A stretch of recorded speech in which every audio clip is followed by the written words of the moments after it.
Cendrillon et le gâteau magique. Il était une fois la belle princesse Cendrillon et son époux le prince, qui vivaient dans le plus grand château du pays. La belle-mère de Cendrillon et ses filles étaient folles de jalousie qu'elle soit devenue princesse et pas elle. Elles passaient leur temps à échafauder des plans pour se débarrasser de Cendrillon et prendre sa place au château. Cendrillon se prend pour une princesse, mais elle a oublié qui elle était vraiment. Oui, c'est clair. Elle n'était que la servante de la maison, après tout. Nous devons la remettre à sa place. Elle ne mérite pas d'être une princesse.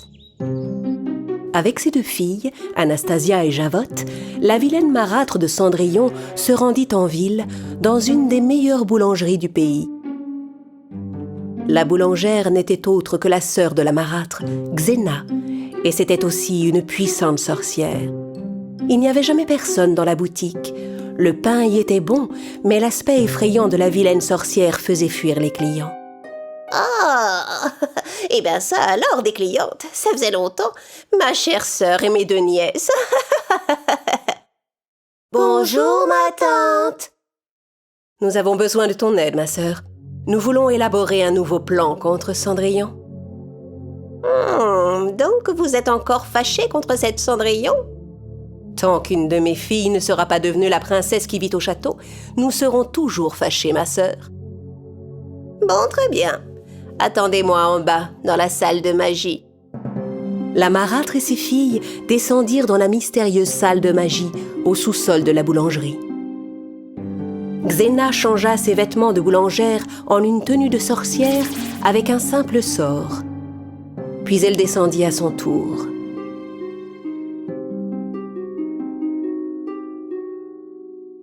Alors racontez-moi, quel genre de plan voulez-vous mettre au point? Il faudrait que tu prépares un énorme, un délicieux, impressionnant gâteau. Mais, pour ce qui est des ingrédients, la marâtre et ses vilaines filles expliquèrent les détails de leur terrible plan.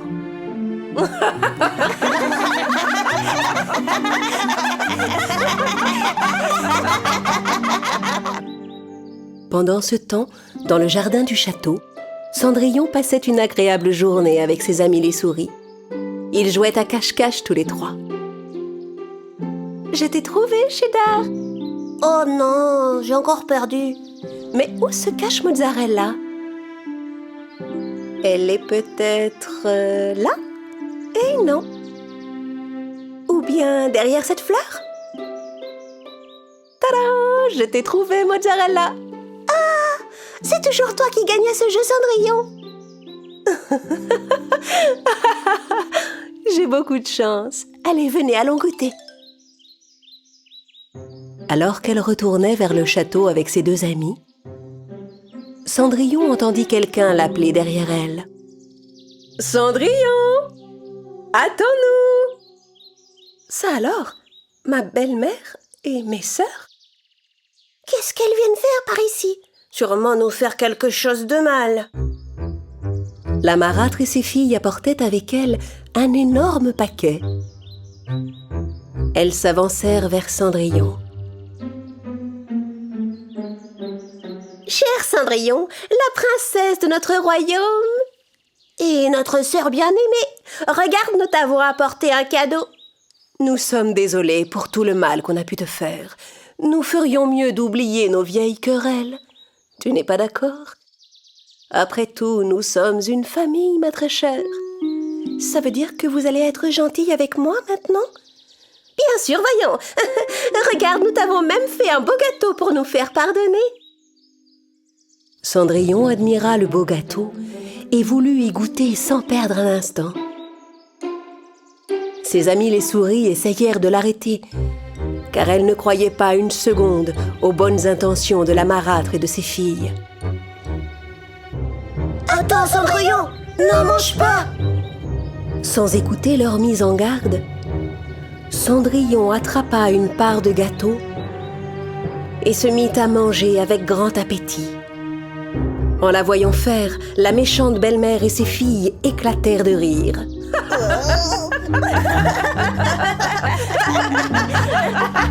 Surtout régale-toi bien, Cendrillon.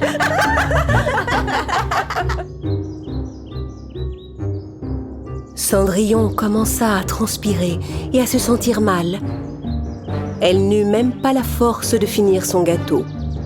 Elle laissa tomber le morceau qu'elle tenait et vit avec stupéfaction ses mains devenir toutes petites. Puis ce furent ses pieds qui se mirent à rétrécir.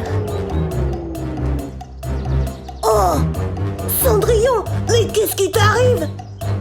Cendrillon rétrécit tout entière, jusqu'à atteindre la taille d'une petite souris.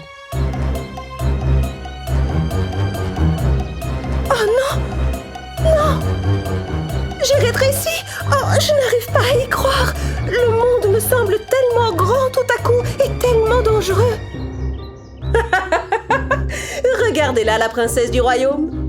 La voilà minuscule comme une souris. Quand le prince te verra dans cet état, il voudra à coup sûr se trouver une autre princesse.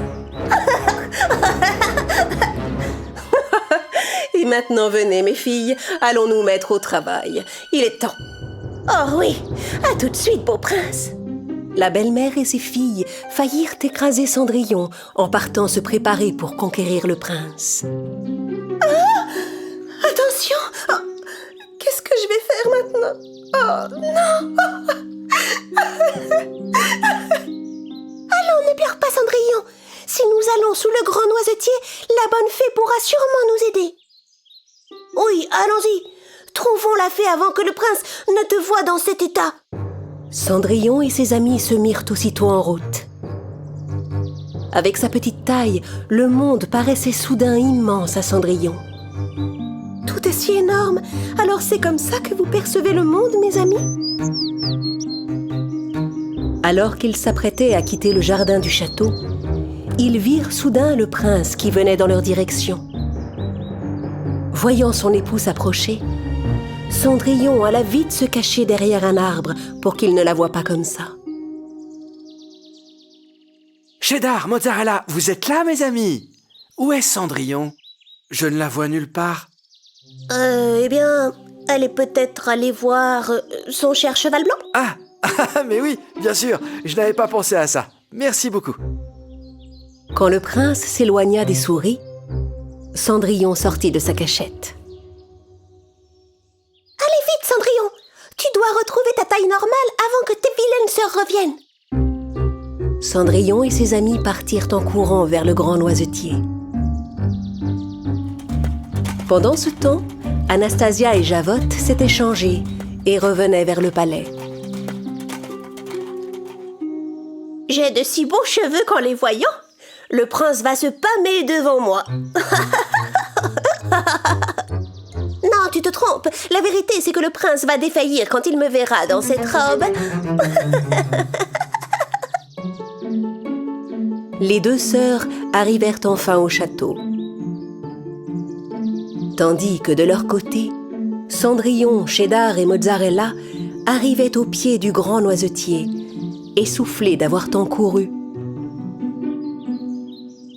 Cendrillon toucha le tronc de l'arbre pour appeler la bonne fée.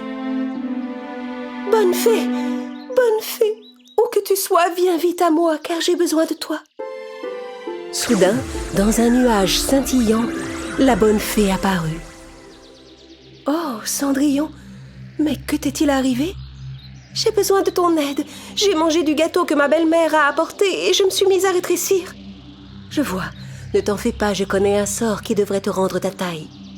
La bonne fée, qui semblait géante à côté de Cendrillon, agita 3 fois sa baguette magique.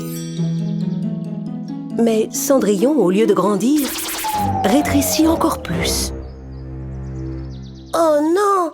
Regardez, maintenant Cendrillon fait la taille d'une petite fourmi.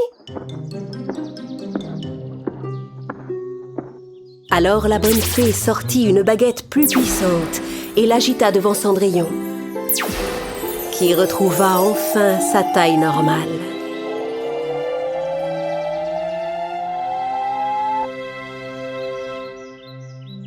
Oh merci, bonne fée, ça a marché. Je suis délivrée. Et maintenant, rentrons vite au château. Pendant ce temps, après avoir cherché Cendrillon partout, le prince retourna dans la grande salle du château. À sa surprise, il trouva Javotte qui l'attendait. Elle s'avança vers lui pour essayer de le séduire. « Mon prince, vous avez vu comme je suis jolie? Avec mes beaux cheveux et en plus, je danse très bien. Au même moment, Cendrillon arriva au château. En entrant, elle vit Anastasia qui s'avançait à son tour vers le prince pour tenter de le séduire. Mais dès que le prince aperçut Cendrillon, son visage s'illumina et il se précipita vers elle. « Cendrillon, tu es là, ma princesse. Je t'ai cherché partout. Où étais-tu passée ?» Cendrillon raconta au prince tout ce qui lui était arrivé. Comment elle avait goûté au gâteau magique, comment elle avait rétréci et était allée chercher l'aide de la bonne fée avec ses 2 amis. « Cendrillon, tu es la plus belle, tu sais. Quelle que soit ta taille, je t'aimerai toujours, quoi qu'il arrive. » Personne ne pouvait détruire l'amour de Cendrillon et de son prince. Même pas la méchante marâtre, ces vilaines filles et leur gâteau magique.